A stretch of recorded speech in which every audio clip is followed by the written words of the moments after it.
Bonsoir à tous et bienvenue au rendez-vous de l'information. À la une de l'actualité, à l'occasion de la journée internationale du cœur, l'ONG Be the Best a mobilisé les habitants de Parakou autour d'une marche sportive de 6 km pour promouvoir la santé cardiovasculaire et les bonnes habitudes de vie. Crise en Syrie à l'international, trêve générale au Nigeria, instabilité politique à Madagascar et tensions croissantes en Europe de l'Est. Le monde traverse une période de turbulence sur plusieurs fronts. En sport, coup dur pour l'Afrique du Sud. La FIFA sanctionne les Bafana Bafana pour avoir allié un joueur suspendu. Plus de détails dans cette édition.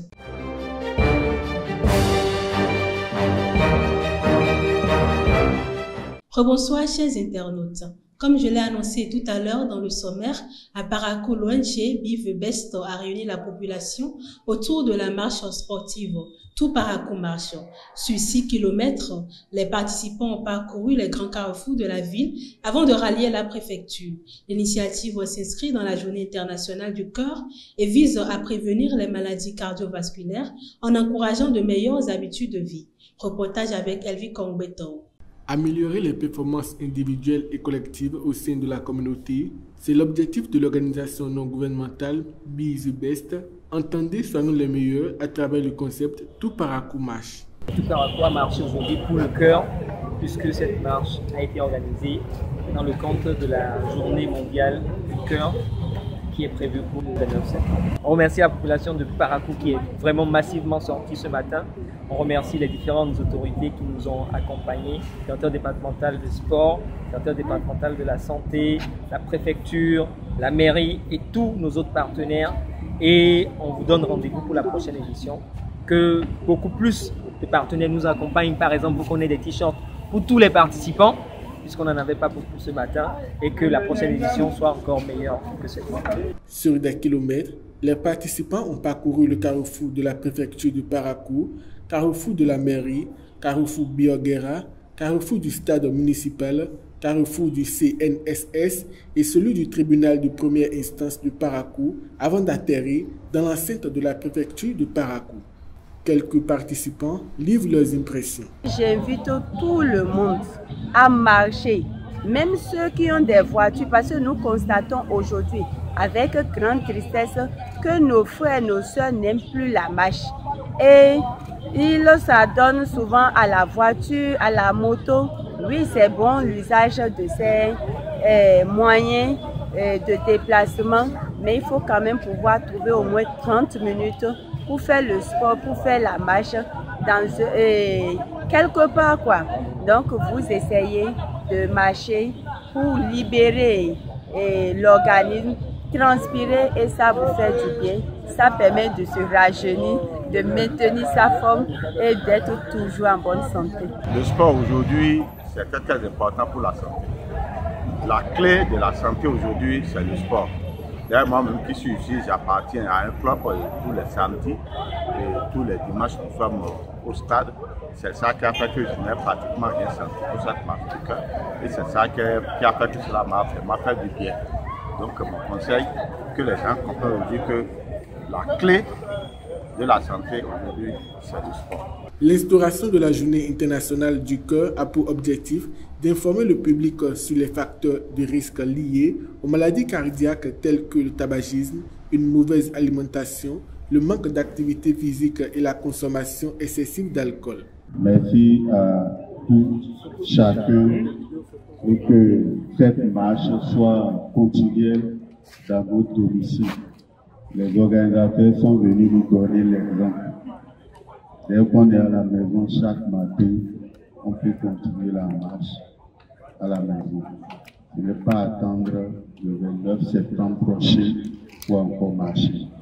Cela voudra dire que c'est un message qu'ils sont en train de nous envoyer. Et merci pour votre participation et que Dieu vous bénisse. Nous allons continuer les sensibilisations dans les différents forats, dans les différents groupes, pour que chacun comprenne que le cœur il est précieux, qu'il fait en moyenne 150 000 battements par jour et que nous devons tout faire pour qu'il nous garde en bonne santé. Pour rappel, l'ONG Be The Best a initié depuis 2023 cette activité sportive dans le but de prévenir les maladies liées au cœur. Du 29 septembre au 2 octobre 2025, Cotonou abrite la première édition de la Semaine africaine de l'arbitrage, de la justice et de l'information commerciale.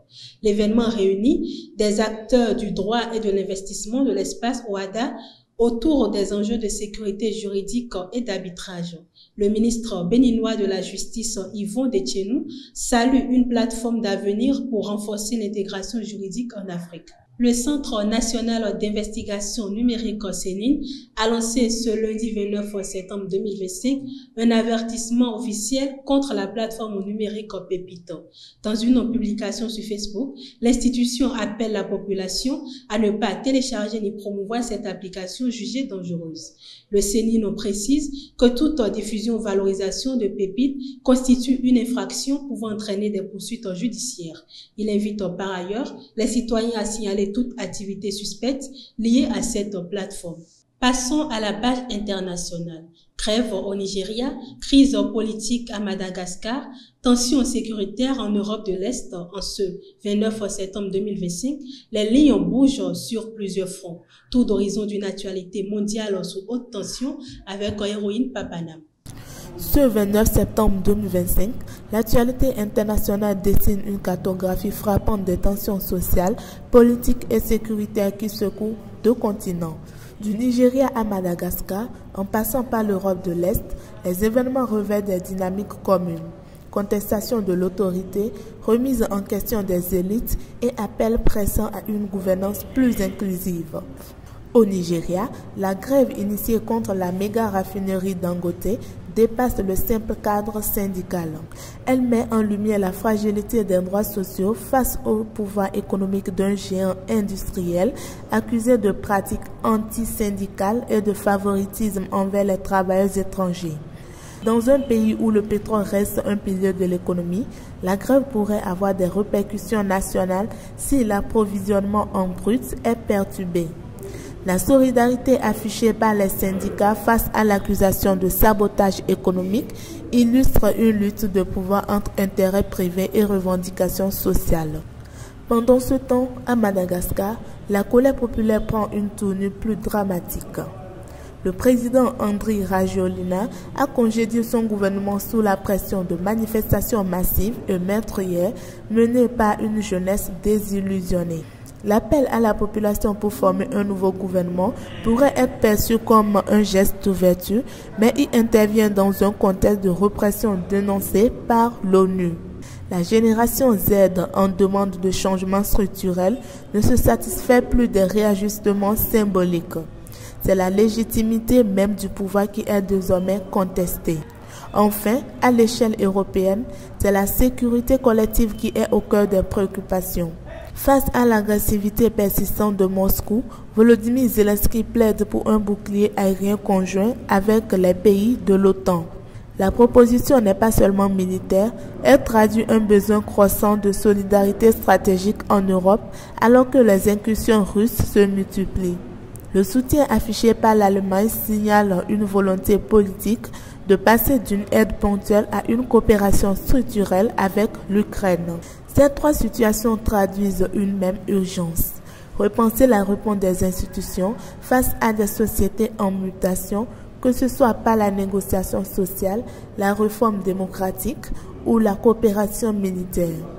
Car partout, les citoyens, travailleurs, jeunes ou gouvernants exigent des actes à la hauteur des défis contemporains. Sport pour boucler cette édition, la FIFA a infligé une défaite sur tapis vert à l'Afrique du Sud pour avoir lié un joueur suspendu face aux Lesotho le 21 mars dernier. Cette sanction fait chuter les Bafana Bafana de 17 à 14 points, les plaçant à égalité avec le Bénin en tête du groupe C. Le Nigeria et le Rwanda à 3 points restent en embuscade. À 2 journées de la fin, les 4 équipes sont encore en lice pour décrocher le billet direct pour la Coupe du Monde 2026.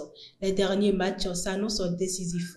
Et pour finir, après la fin de la Yuzu League Pro saison 2024-2025, le coach Lewis de Koburu BBC Dam revient sur la saison écoulée tout en donnant les difficultés rencontrées par l'équipe et appelle les bonnes œuvres à s'intéresser au basketball féminin dans la partie septentrionale du Bénin. Suivez-le avec Elvi Kongbe Toemou Dinlawani. Cette saison écoulée, c'était une très belle saison, très bien organisée par la Fédération béninoise de basketball.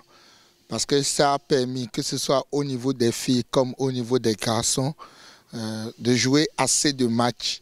Ce qui nous a permis d'être en jambes et de se mettre dans les conditions de jeu au niveau international. Nous avons eu une très belle finale à Ouida où ça a été regroupé, comme ça se fait lors des grandes sorties au niveau de FIBA Afrique. Et donc du coup, je peux dire que cette saison, elle a été meilleure. Les plus grands défis, c'était déjà comment arriver à tenir l'équipe.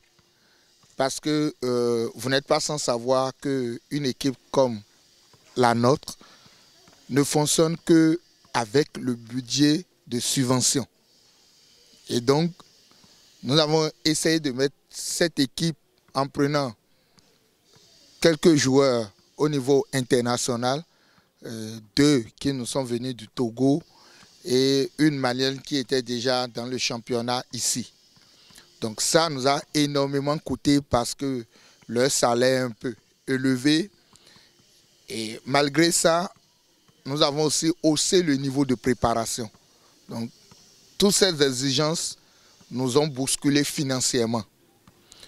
Au niveau technique, nous sommes passés un peu à côté parce que nous n'avons pas assez de moyens pour pouvoir aussi prendre des joueurs qui pouvaient nous aider à faire reposer les 5 entrants. Si j'avais une très bonne meneuse qui pouvait, lorsque le jeu, parce que j'ai joué toute la saison sans une véritable poste 1 actif, donc si je peux avoir un véritable poste 1 qui pourra transmettre ma philosophie de jeu, ramener le jeu au tempo lorsque c'est un peu désorganisé, ça me fera plaisir. J'y travaille déjà avec une des filles. J'espère qu'elle sera prête avant le début de la saison. Un dernier mot, c'est pour demander à des bonnes volontés. Il y a de très belles choses qui se font, plus pratiquement au basketball dans le Nord. Je ne dirais pas simplement à Parakou, Nati, partout. Mais nous avons vraiment besoin que les gens véritablement de la ville de Parakou, je veux parler en l'occurrence de Parakou parce que l'équipe est à Parakou, Koburu qui s'entraîne à Don Bosco, de bien vouloir nous apporter un peu d'aide. Nous ne sommes pas exigeants. Le minimum nous fera vraiment un coup de pouce qui va nous permettre d'aller de l'avant.